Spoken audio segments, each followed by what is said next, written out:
નમસ્કાર ખેડૂત મિત્રો, સાઈ ભવ્ય સીડ વતી અને મારા વતી આપનું હાર્દિક સ્વાગત કરું છું.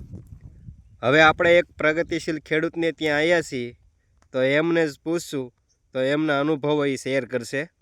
હવે તમારું નામ કહેશો? મારું નામ પાટણવાડિયા સુનિલકુમાર કાલદાસભાઈ. તાલુકો અને જિલ્લો તમારો?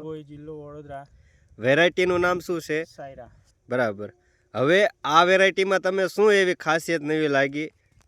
આ વેરાયટી છે ને, આપણે એક બી વાર દવા છાંટી નહીં તો પણ છે ને આ વેરાયટીમાં લીલોછમ કપાસ છે, પ્લસ કે એના જીંડવા બી બહુ ટૂંકા ગાળે નજીક થઈ જાય છે. બરાબર. પ્લસ કે દવા વગર એમાં ગુલાબી એનો અટેક બહુ જ ઓછો છે, નહીવત છે. હવે આ અત્યારે સુધીમાં સુનિલભાઈ કેટલા દિવસનો કપાસ થયો હોય છે? આ 3.5-4 મહિનાનો જેવો થયો. બરાબર.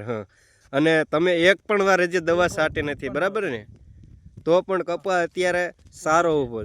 અત્યાર સુધીમાં તમે વીઘે કેટલા મણ કપાસ આવી ગયો છે? વીઘે 1.5 ક્વિન્ટલની વાની આવી ગઈ. બરાબર. 1.5 ક્વિન્ટલ 7.5 થી 8 મણ આજુબાજુ એક વીઘે આવી ગયો કપાસ, બરાબર ને? આ હજુ ફાટી રહ્યો છે તે અલગ. આભાર સુનિલભાઈ.